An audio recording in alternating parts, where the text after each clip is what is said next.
Hello students, आज हम लेके आ रहे हैं आपके YouTube चैनल पर बहुत ही बेहतरीन क्लासें और ज़्यादा से ज़्यादा चैनल को सब्सक्राइब करें, लाइक करें और शेयर करें।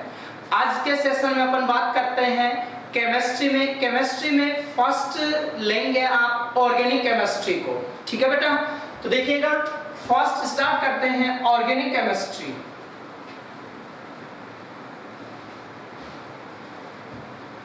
ऑर्गेनिक केमिस्ट्री देखिएगा, ऑर्गेनिक जो है वो ऑर्गेनिज्म से लिया गया एक वर्ड है जिसका मतलब जीव होता है, लिविंग। क्या होता है बच्चों? जीव। ठीक है, सबसे पहले ऑर्गन जो या यूं कहें अपन ऑर्गेनिक जो वर्ड दिया था वो बिर्जेलियस ने दिया था। बिर्जेलियस ने इसके बारे में बताया था। ठीक है, बिर्जेलियस ने कहा था कि ऑर्गेनिक जो कंपाउंड है उनका फॉर्मेशन सजीवों में या जीवों में ही पॉसिबल है। ठीक है, संभव है। अन्य ऑर्गेनिक कंपाउंड प्रिपेयर नहीं होते, ऐसा उनका मानना था। और क्या वर्ड दिया? ऑर्गेनिक वर्ड दिया था। इस बेसिस पर उन्होंने बताया कि केवल और केवल सजीवों में ही ऑर्गेनिक कंपाउंड संश्लेषित होते हैं, क्योंकि सजीवों में एक रहस्यमय शक्ति पाई जाती है। क्या पाई जाती है बेटा? रहस्यमय शक्ति पाई जाती है, जिसके कारण सजीवों में ऑर्गेनिक कंपाउंड्स का संश्लेषण संभव हो पाता है। ठीक है, और इन्हें अदर जैसे लाइब्रेरी में, प्रयोगशालाओं में इनका कृत्रिम रूप से संश्लेषण नहीं किया जा सकता, ऐसा बिर्जेलियस का मानना था। क्लियर? जिसे वाइटल फोर्स थ्योरी नाम दिया। वाइटल फोर्स थ्योरी कहा गया। जैव शक्ति सिद्धांत, जैव शक्ति सिद्धांत नाम दिया गया। क्लियर?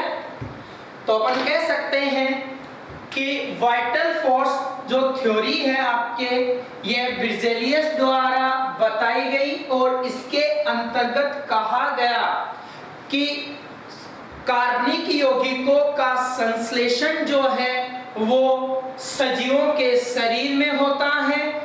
किस वजह से होता है?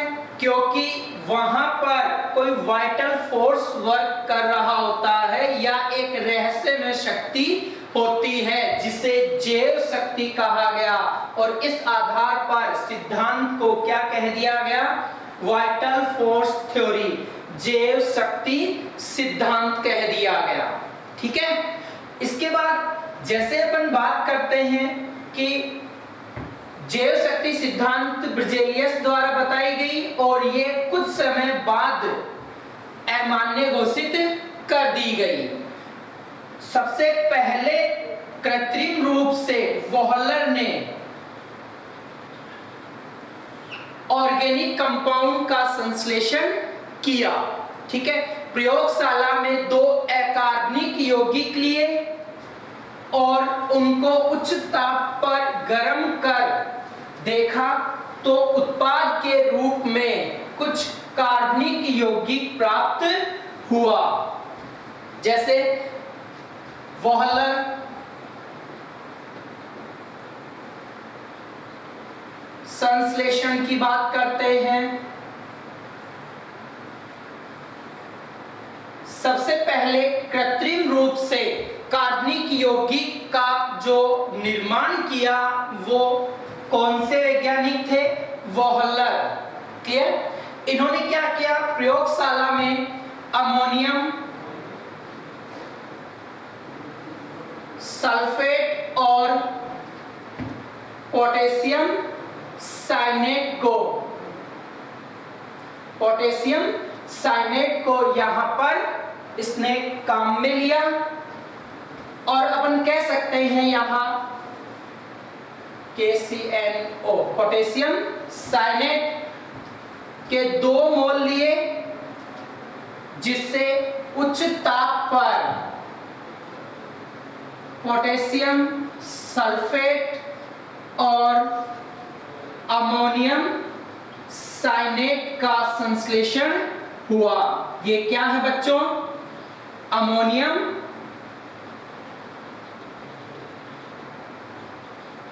साइनेट, ठीक है, जो कैसे बना है? अमोनियम सल्फेट और पोटेशियम साइनेट को उच्च ताप पर हीट किया, तो अपन कह सकते हैं यहाँ पे टेम्परेचर कैसा लिया गया? हाई टेम्परेचर लिया गया। कैसा लिया गया? हाई टेम्परेचर लिया गया, जिससे K2SO4 और NH4CNO मतलब अमोनियम साइनेट का संश्लेषण हुआ। फिर अमोनियम साइनेट को NH4CNO को वापस रीअरेंज करवाया, हाई टेम्परेचर पर पुनर्विन्यासित करवा लिया गया, रीअरेंजमेंट करवाया गया हाई टेम्परेचर पर। क्लियर?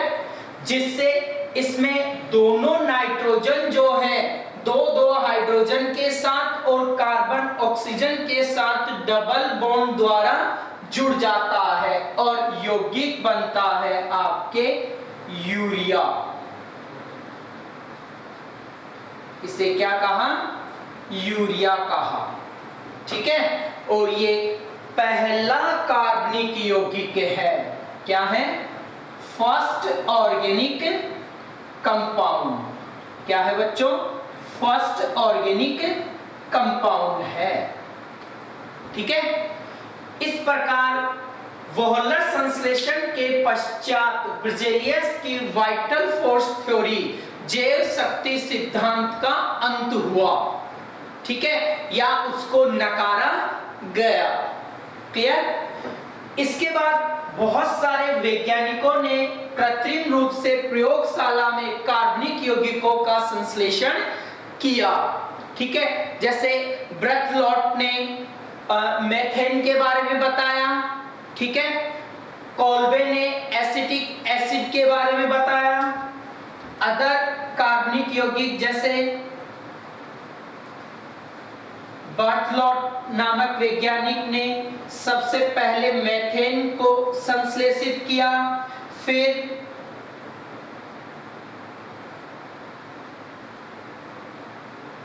कोल्बे ने एसिटिक एसिड का संश्लेषण किया। क्लियर? तो इस प्रकार ऑर्गेनिक कंपाउंड को प्रयोगशालाओं में बनाए जाना स्टार्ट कर दिया गया। ठीक है, या यूं कह सकते हैं कि कृत्रिम रूप से ऑर्गेनिक यौगिकों का या कार्बनिक यौगिकों का संश्लेषण स्टार्ट हो गया। क्लियर? इसके बाद ये तो हो गए आपके कुछ ऑर्गेनिक कंपाउंड्स के लिए हिस्ट्री। ठीक है, अब अपन बात करते हैं कि ऑर्गेनिक जो कंपाउंड है वो किससे संश्लेषित होते हैं या किससे बने होते हैं। तो देखिएगा, ऑर्गेनिक कंपाउंड में मैक्सिमम कार्बन एटम प्रेजेंट होता है। क्या होता है बेटा? कार्बन एटम प्रेजेंट होता है। ठीक है, इसीलिए कार्बन की उपस्थिति के कारण ही कार्बनिक यौगिक नाम दिया जाता है। और कार्बन के पास ऐसा क्या है कि ये बहुत सारे ऑर्गेनिक कंपाउंड का संश्लेषण कर सकता है। तो अपन कह सकते हैं बेटा कि कार्बन के पास एक अद्वितीय गुण, अद्वितीय गुण क्या होता है? श्रृंखलन प्रकृति। क्या होता है? श्रृंखलन, जिसे आप कैटेनेशन नेचर या पावर भी कहते हैं। क्या कहते हैं? कैटेनेशन पावर भी कहा जाता है। देखिएगा कैटेनेशन पावर क्या होती है? कार्बन अपने समान कार्बन एटम के साथ या कार्बन परमाणुओं के साथ या अन्य एटम परमाणुओं के साथ, जैसे अपन बात करें सल्फर, नाइट्रोजन, ऑक्सीजन, हाइड्रोजन और हैलोजन। हैलोजन की बात की जाए तो अपन कह सकते हैं कि फ्लोरीन, क्लोरीन, ब्रोमीन और आयोडीन आदि के साथ भी यह सहसंयोजक बंध बनाकर जुड़ सकता है।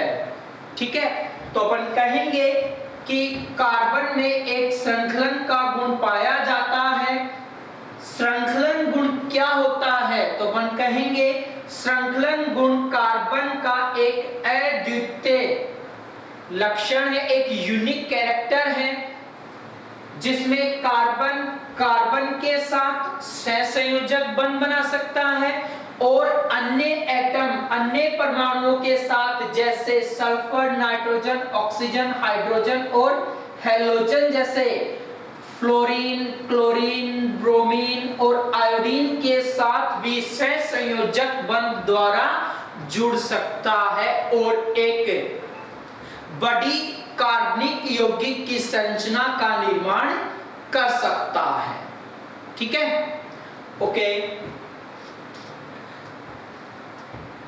इसके बाद अपन बात करते हैं कि यहाँ पर जो कैटेनेशन पावर है वो और किस किस कंपाउंड में मिलती है, या यूं कहें एटम में मिलती है, तो सबसे ज्यादा कार्बन में होती है, फिर सिलिकॉन में, फिर फास्फोरस में, फिर नाइट्रोजन में और ऑक्सीजन में।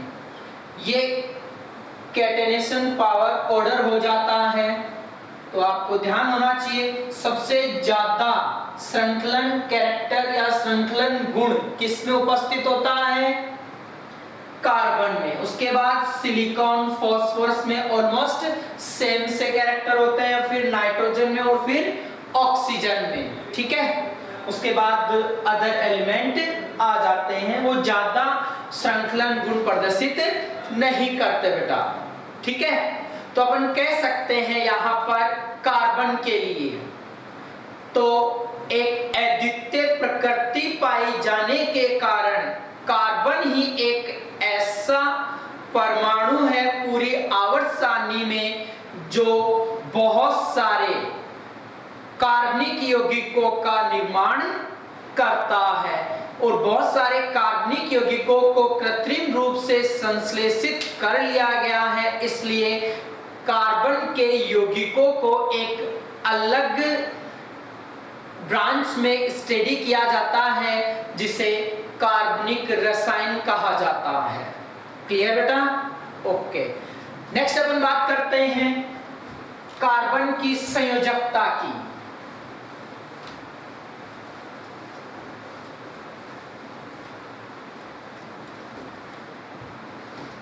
देखिएगा कार्बन परमाणु की संयोजकता क्या हो जाएगा बेटा? कार्बन परमाणु की संयोजकता, वैलेंसी ऑफ कार्बन एटम। देखिए सबसे पहले केकुले ने कार्बन की 4 संयोजकता बताई। क्या कहा? केकुले ने कार्बन की 4 संयोजकता बताई। उसको किस तरीके से आप डिफाइन करेंगे?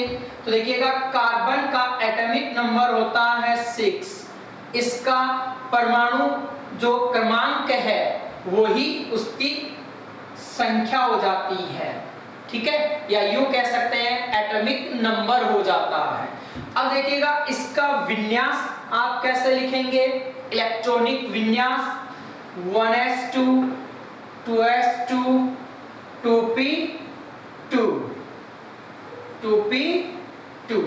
ओके, तो देखिएगा यहां पर जब अपन बात करते हैं ये एक क्या है, बाह्य कोश है। क्या है बेटा, बाह्य कोश है 2s2 और 2p2। क्लियर, जिसमें कुल इलेक्ट्रॉनों की संख्या कितनी है, 4 इलेक्ट्रॉन भरे हुए हैं। ठीक है, इसी को क्या कहा जाता है, संयोजी कोश।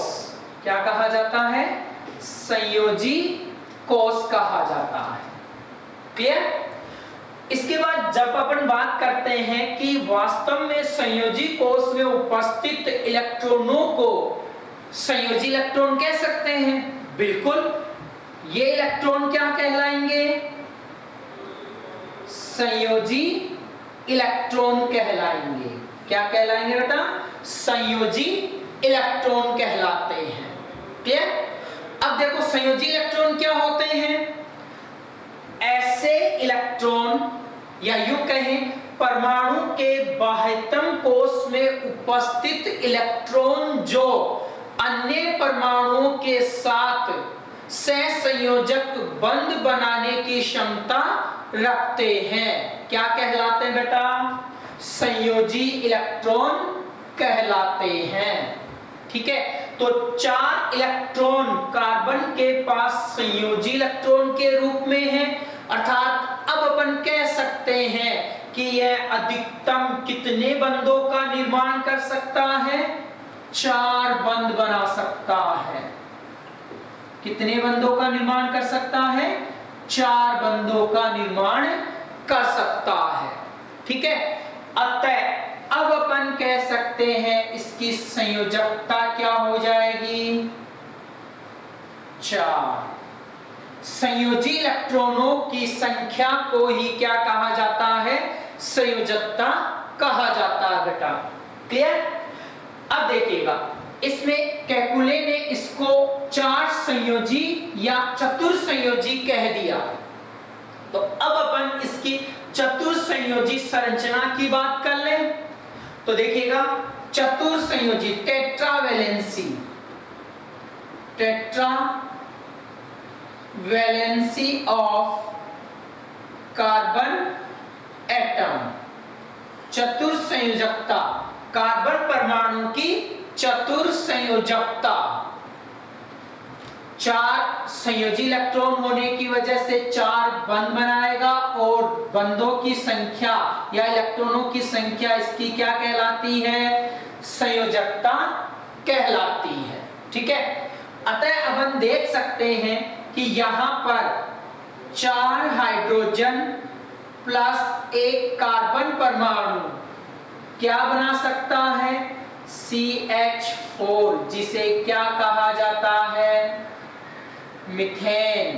क्या कहा जाता है बेटा, मीथेन कहा जाता है। क्लियर, अब मीथेन की संरचना को देखते हैं। तो देखिएगा पहले माना जाता था कि कार्बन के चारों बंधों की जो संरचना होती है वो समतलीय होती है। क्या होती है बेटा, समतलीय होती है। क्लियर, क्या होती है, समतलीय होती है। ठीक है, बाद में मालूम चला, सबसे पहले want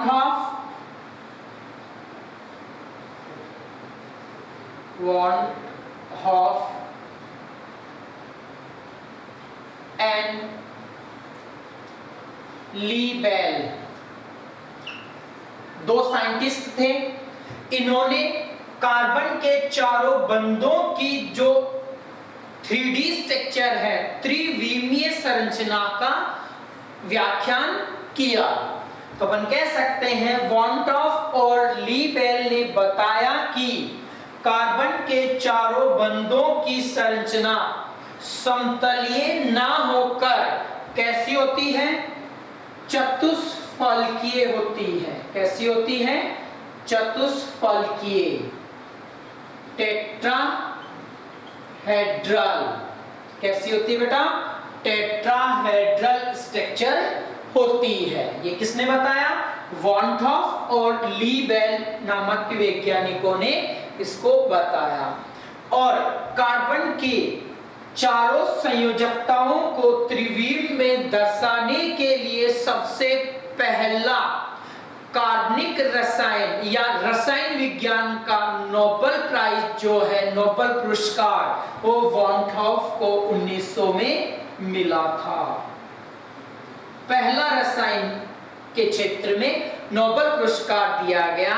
ये किस एवज में दिया गया इसको? ये चतुष्फलकीय संरचना बताने के कारण कि वास्तव में कार्बन 3D में व्यवस्थित रहता है, ना कि 2D में। ठीक है, तो अब इसकी स्ट्रक्चर कैसी होगी 3D में, तो अपन देखेंगे। देखिएगा बच्चों, यहां पर एक कार्बन हो जाएगा और इसकी ज्यामिति जो है वो कुछ ऐसे होती है।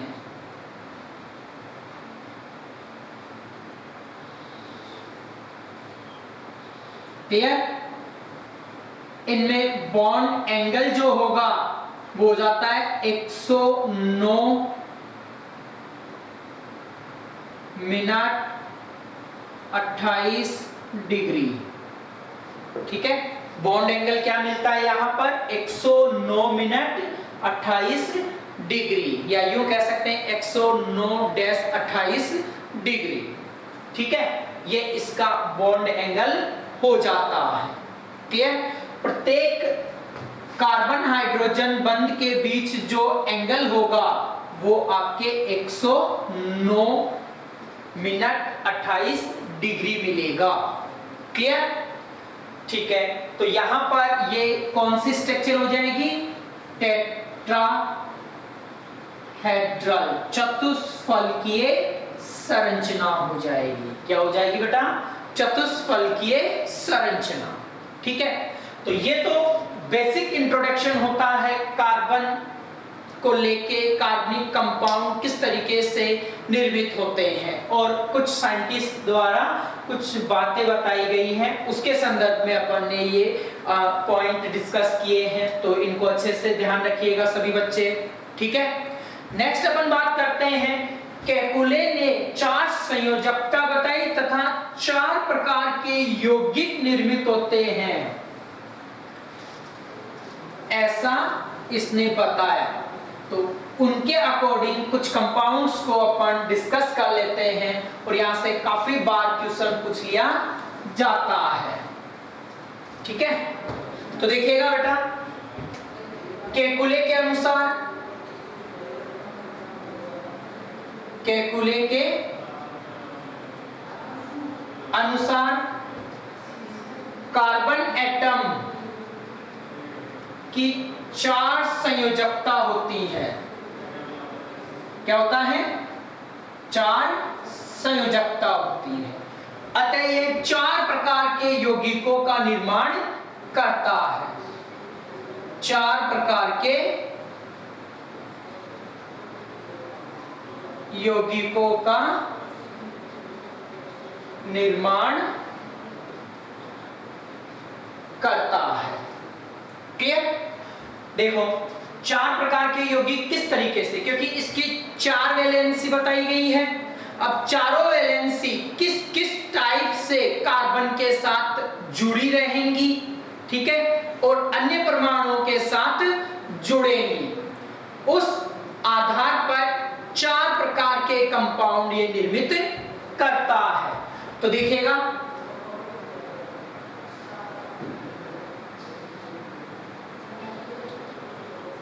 चार संयोजी इलेक्ट्रॉन से 4 प्रकार के यौगिक निर्मित करेगा। फर्स्ट हो जाएगा आपके मीथेन टाइप,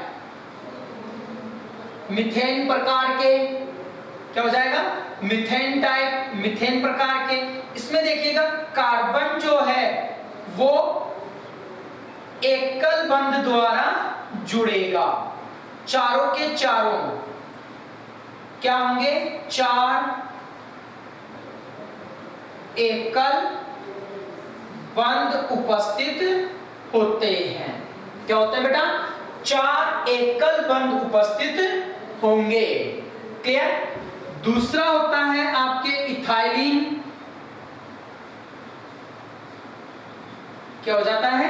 इथाइलिन टाइप। इसमें क्या होगा?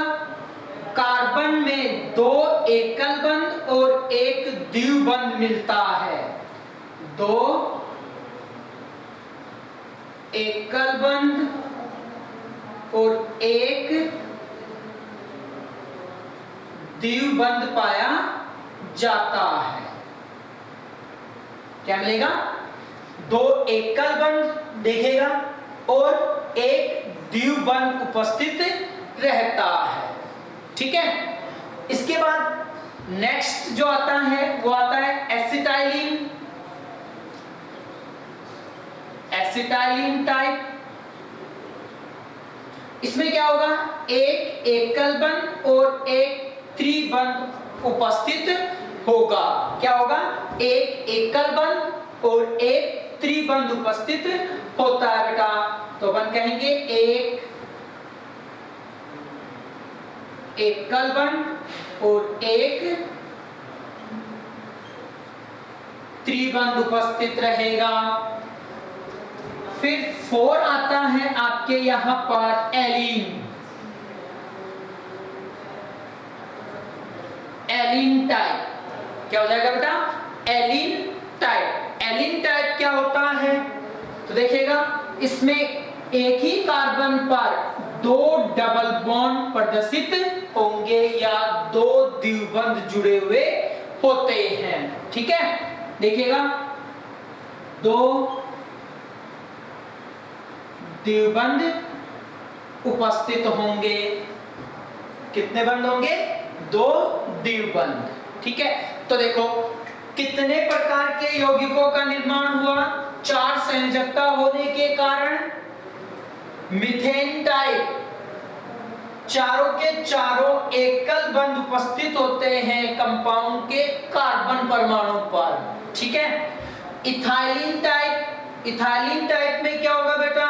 2 एकल बंध और 1 द्विबंध उपस्थित रहेगा। थर्ड हो जाता है एसिटाइलिन टाइप। एसिटाइलिन टाइप में क्या रहेगा? 1 एकल बंध और 1 त्रिबंध की उपस्थिति मिलती है। एलीन टाइप में क्या हो जाएगा? 2 द्विबंध उपस्थित होंगे। तो इस प्रकार आप केकुले के अनुसार 4 संयोजकता दर्शाते हुए 4 प्रकार के यौगिकों का निर्माण कर सकते हैं। कौन कौन से? Methane type, ethylene type, acetylene type और एलीन टाइप। क्लियर? अब देखो यहां से क्वेश्चन किस प्रकार पूछा जाता है आपके जेट और आईसीआर में। ठीक है? तो कुछ एग्जाम्पल को अपन यहां डिस्कस करते हैं बेटा।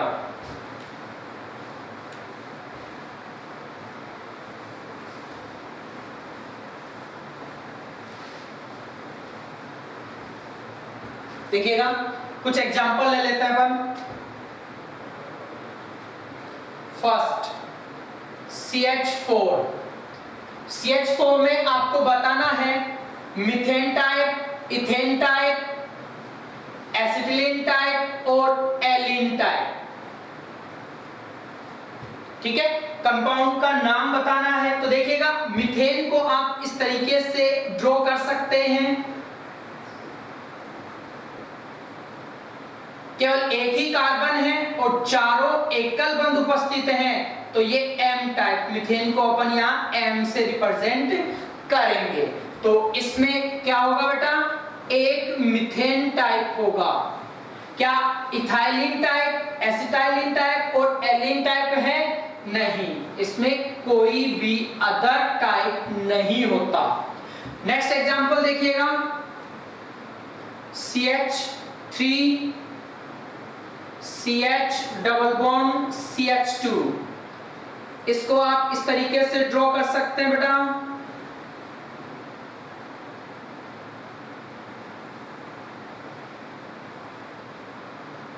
देखिए, ठीक है। अब आप देख सकते हैं इस कार्बन पे चारों के चारों सिंगल बॉन्ड प्रेजेंट है, तो ये हो जाएगा एम टाइप। क्या हो जाएगा बेटा? एम टाइप हो जाएगा। नेक्स्ट, इस कार्बन पे देखो, इस कार्बन पे एक और दो सिंगल बॉन्ड प्रेजेंट है और एक डबल बॉन्ड प्रेजेंट है, तो ये हो जाएगा इथाइलिन टाइप। क्या हो जाएगा? ई, इथाइलिन टाइप का कार्बन हो जाएगा। और ये भी क्या हो जाएगा? इथाइलिन टाइप का कार्बन। तो अब इस कंपाउंड में आप कुल संख्या बता सकते हैं। एम टाइप क्या होगा यहां पर? एक, ई दो एटम, ठीक है, अदर एटम इसमें प्रेजेंट है नहीं। क्लियर बेटा? ओके, स्ट्रक्चर आप साथ साथ ड्रॉ भी करते रहा करो। तो देखिएगा, नेक्स्ट एग्जांपल लेते हैं अपन। CH3 CH2 CH double bond CH CH2 C triple bond CH। ये कंपाउंड, इस कंपाउंड को आप इस तरीके से ड्रॉ कर सकते हैं बेटा। H H H,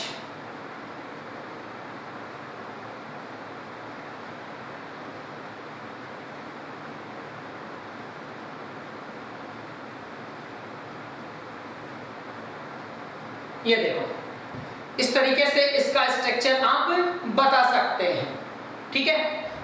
अब देखो, पहला कार्बन ये मान लेते हैं, तो इसमें चारों के चारों बंद सिंगल है कि नहीं है? एकल है, तो ये क्या हो जाएगा बेटा? एम, ये एम, ये ई, दो एकल बंद और एक द्विबंध, ये ई, ये वाला एम। क्यों? क्योंकि चारों के चारों बंद क्या हैं? एकल बंद है। ये वाला एसिटिलीन, ठीक है, और ये वाला भी एसिटिलीन टाइप हो जाता है। तो अब आप इस कंपाउंड में मीथेन टाइप कार्बन बता सकते हैं, इथेन टाइप बता सकते हैं और एसिटिलीन टाइप कार्बन बता सकते हैं। क्या इसमें एलिन टाइप दिख रहा है कहीं? नहीं, एलिन टाइप नहीं है। एलिन टाइप क्या होता है बेटा? एक ही कार्बन पर दो द्विबंध की उपस्थिति किस टाइप के कार्बन को निर्धारित करती है? एलिन प्रकार के कार्बन को निर्धारित करती है। तो यहाँ पे देखिएगा, काउंट कर सकते हैं आप, संख्या पूछी जाती है, हमेशा ध्यान रखना। तो 1 2 और 3, तीन कार्बन क्या हो जाएंगे? मेथेन प्रकार के हो जाएंगे। फिर एक और दो कार्बन क्या हो जाएंगे? एथीन या इथाइलिन प्रकार के हो जाते हैं। क्या हो जाते हैं? इथाइलिन और एसिटाइलिन। एक दो कार्बन यहां पर एसिटाइलिन मिलेगा, ये रहा एक और दो, ठीक है। कुल कार्बन परमाणुओं की संख्या आप बोल सकते हैं कितने हो जाएंगे? 4 और 3 7 कार्बन। और कंपाउंड में भी देख सकते हैं 1 2 3 4 5 6 और 7 कार्बन परसेंट होंगे यहां। क्लियर? इस प्रकार आप यहां पर कंपाउंड में प्रेजेंट कार्बन के प्रकार को बता सकते हैं। कुछ एग्जांपल और लेते हैं अपन यहां पर, देखिएगा।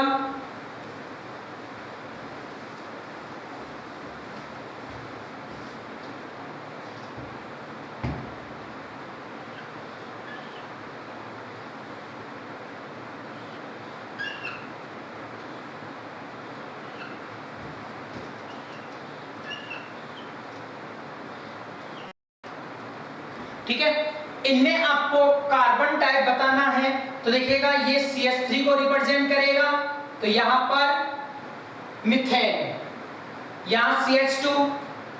देखिएगा, इन सभी कंपाउंड में आपको कॉमन क्या दिखाई दे रहा है? इन तीनों के तीनों कंपाउंड में कॉमन क्या दिख रहा है? कि इनमें ना तो द्विबंध कहीं पर है ना त्रिबंध कहीं पर है, सभी में क्या प्रदर्शित हो रहा है, क्या दिखाई दे रहा है, एकल बंध दिखाई दे रहा है। इसका मतलब अपन कह सकते हैं इसमें भी सभी कार्बन क्या होंगे, मीथेन प्रकार के होंगे। ऐसे कंपाउंड को आप देखकर भी एनालिसिस कर सकते हैं, अलग से इनकी स्ट्रक्चर ड्रॉ करने की जरूरत नहीं पड़ेगी। ठीक है, आप देख सकते हैं कि एक बंध आरेख दिया हुआ है कंपाउंड का, ठीक है, केवल बंधों को प्रदर्शित किया गया है, परमाणु को नहीं, तो उसे बंध आरेख कह दिया जाता है या आबंध आरेख कह दिया जाता है। तो देखो इसमें सारे के सारे कार्बन से कनेक्ट जो बंध है वो एकल बंध है, तो अपन कहेंगे 1 2 3 4 5 और 6 मेथेन टाइप कार्बन होंगे। नेक्स्ट इसमें 1 2 3 4 5 6 7 8 मेथेन टाइप ही होगा। यहां पर भी क्या मिलेगा, मेथेन टाइप ही मिलता है।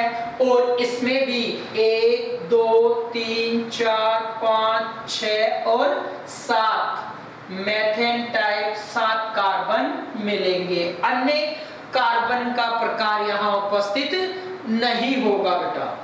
ठीक है, तो अपन कह सकते हैं कि कोई भी कंपाउंड दिया हुआ हो तो उसमें बंधों की स्थितियां ज्ञात कर आप कार्बन के प्रकार का निर्धारण कर सकते हैं। क्लियर बेटा? ओके, ऐसे ही कुछ एग्जाम्पल में देखूं, देखिएगा।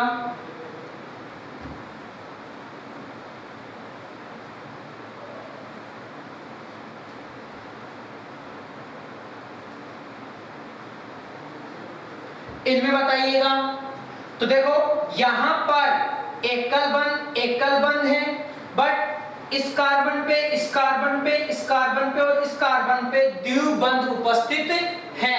तो यहां इन चारों कार्बन पे इथाइलिन ग्रुप होगा और यहां पर मिथाइलिन ग्रुप होगा इन दो कार्बन पे बेटा। ठीक है, तो इस कंपाउंड में मीथेन कार्बन कितने हो जाएंगे, 2 कार्बन हो जाएंगे और ethylene carbon 4 carbon, total carbon number 6। Okay, इसमें देखिएगा सब में sp2 हाइब्रिडाइजेशन है, अभी हाइब्रिडाइजेशन को भी अपन डिस्कस करेंगे अच्छे से। तो देखिएगा यहां पर क्या होता है, एक कार्बन एक द्विबंध से और 2 एकल बंध से, ऐसे ये हाइड्रोजन ये कार्बन के साथ, तो एकल बंध और एक द्विबंध, तो एक कार्बन 2 एकल बंध से और एक द्विबंध से जुड़ा रहता है। सभी कार्बन में ऐसा ही ढंग मिलता है। ठीक है, तो देखिएगा इस कार्बन पे ethylene ethylene ethylene ethylene ethylene और इथाइलिन, सभी कार्बन किस टाइप के हो जाएंगे बेटा, इथाइलिन टाइप के हो जाते हैं। क्लियर? इथाइलिन को ई से आप रिप्रेजेंट कर रहे हैं, मिथाइलिन को कैपिटल एम से। ठीक है, नेक्स्ट देखिएगा ये कंपाउंड, तो बेंजीन रिंग है आपके, बेंजीन रिंग में सारे के सारे 6 कार्बन कैसे हैं, इथाइलिन टाइप के। ओके बेटा, कैसे हैं, इथाइलिन टाइप के हो जाते हैं। बट एक कार्बन बाहर की ओर है, इसको आप देखो तो देखो एक सिंगल बंध और 3 हाइड्रोजन के साथ भी सिंगल बंध मतलब एकल बंध जुड़ा होता है। तो यहां पर ये वाला कार्बन क्या हो जाता है, एम टाइप का हो जाता है। तो एम टाइप कितना मिल रहा है यहां, 1 कार्बन। ठीक है, ये आपके बेंजीन हो गई, ये टोलुइन हो गई, ये साइक्लो कंपाउंड है, साइक्लो डाइइन जिसे कहा जाता है। और एक कंपाउंड ले लिया जाता है जैसे ये CH3 CH3 CH3, इसको मेसिटाइलिन कहा जाता है।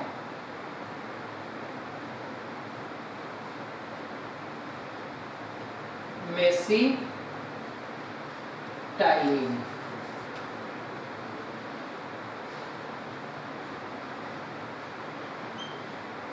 मेसिटाइलिन कहा जाएगा कि इसके 1, 3 और 5 कार्बन पे मेथिल ग्रुप जुड़ा हुआ होगा बेंजीन पर, उसको मेसिटाइलिन कह देते हैं। क्या कह देते हैं बेटा? मेसिटाइलिन कह देते हैं। ठीक है, अब देखो यहां पर क्या होता है, बाहर वाले सभी कार्बन देखो 4 एकल बंध से जुड़े हुए हैं, तो तीनों के तीनों कार्बन कैसे हो जाते हैं? मेथेन टाइप हो जाते हैं। क्या हो जाते हैं?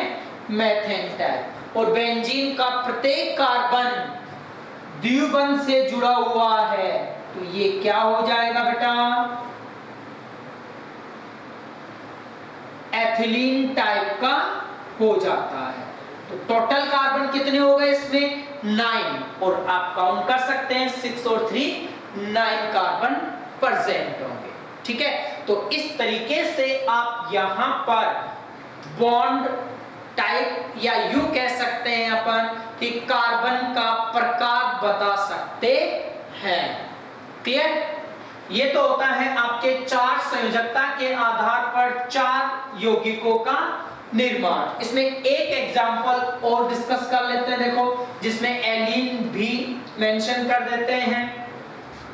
जैसे कोई कंपाउंड है आपके पास ये,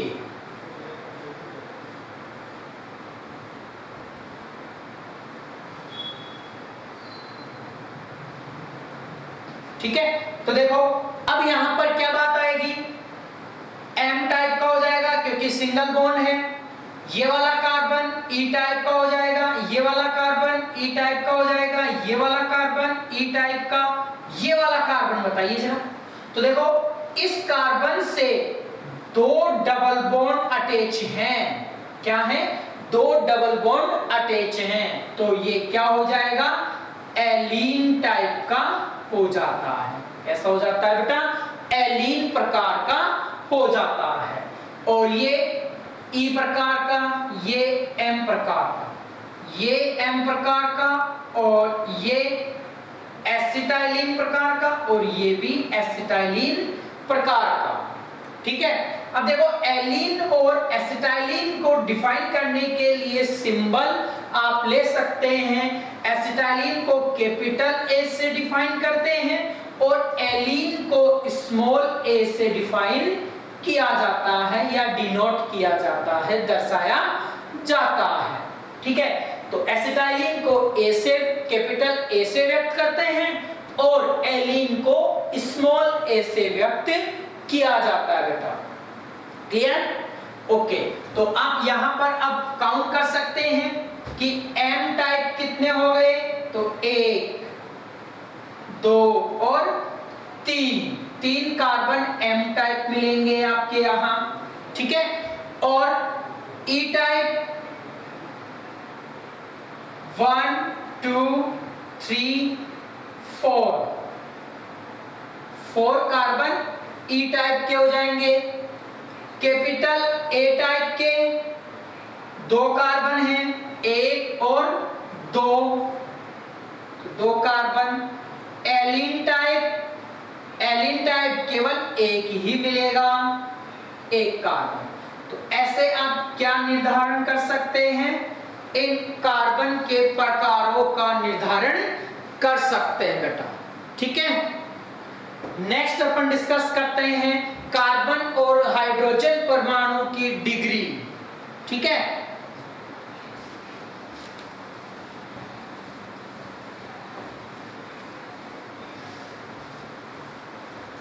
अगला टॉपिक है डिग्री एटम। क्या हो जाएगा? कोटि परमाणु। कोटि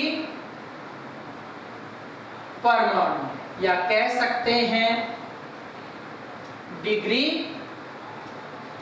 एटम्स। क्या कहेंगे बेटा? डिग्री एटम कहेंगे। क्लियर? देखो यहां पर कार्बन और हाइड्रोजन की डिग्री का निर्धारण किया जाता है। किसका निर्धारण करेंगे बेटा? कार्बन और हाइड्रोजन की डिग्री का निर्धारण करेंगे। क्लियर? इसमें क्या बात आएगी कि डिग्री परमाणु क्या होता है? तो अपन कहेंगे कि कोई भी एक परमाणु, जैसे कार्बन परमाणु ले लेते हैं, ये अन्य कितने परमाणुओं के साथ जुड़ा हुआ है, वह संयोजन क्या कहलाएगा? डिग्री परमाणु कहलाता है। जैसे अपन बात करते हैं कि एक कार्बन केवल हाइड्रोजन से जुड़ा हुआ है, किसी अन्य कार्बन के साथ बॉन्डेड नहीं है, जुड़ा हुआ नहीं है, तो यहां पे क्या बात आएगी बेटा? इसकी डिग्री क्या होगी? तो ये सुपर 1 डिग्री कैटेगरी में रखा जाता है। क्या कहा जाता है इसको? Super 1 degree. Okay, super 1 degree इसको कहेंगे। कैसे? क्योंकि इसमें कोई कार्बन नहीं है और पहला मेंबर है, ये कार्बनिक यौगिकों का पहला मेंबर होता है। ठीक है, इसलिए इसको सुपर 1 डिग्री नाम दे दिया जाता है। ऐसे ही अपन बात करते हैं एक कार्बन अन्य एक कार्बन के साथ जुड़े तो वह 1 डिग्री होता है। अब ये भी एक से जुड़ा हुआ है तो वो भी 1 डिग्री हो जाता है। तो इस आधार पर कार्बन की 4 डिग्री बताई जाती हैं, 1 डिग्री, 2 डिग्री, 3 डिग्री और 4 डिग्री। ठीक है, क्योंकि कार्बन की संयोजकता 4 है तो अधिकतम 4 कार्बन परमाणुओं से ये बंधित हो सकता है, तो वो क्या हो जाएगी? इसकी 4 डिग्री एटम हो जाएगा। ठीक है, तो अपन यहां पर डिस्कस करेंगे type of degree atom. Carbon hydrogen की डिग्री के प्रकार। टाइप तो देखिएगा यहां पर सबसे पहले अपन देखते हैं कार्बन के लिए। कार्बन एटम, कार्बन एटम के लिए 4 डिग्रियां बताई गई है। क्या बताई गई हैं? 4 डिग्री। ठीक है, पहला हो जाएगा 1 डिग्री, जिसे प्राथमिक या प्राइमरी भी कहा जाता है। इसे P से या 1 डिग्री से डिनोट किया जाता है। ठीक है, सेकंड हो जाता है 2 डिग्री या द्वितीय कार्बन परमाणु या सेकेंडरी, इसे S से या 2 डिग्री से व्यक्त करते हैं। थर्ड हो जाता है 3 डिग्री या टर्सरी। क्या हो जाएगा? टर्सरी, तृतीयक।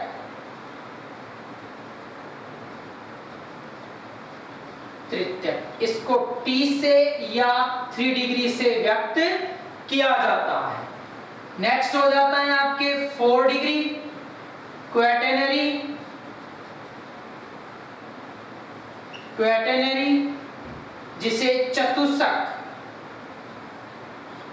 चतुष्क या Q कैपिटल और स्मॉल q दोनों यूज किए जाते हैं और 4 डिग्री से इसको व्यक्त करते हैं।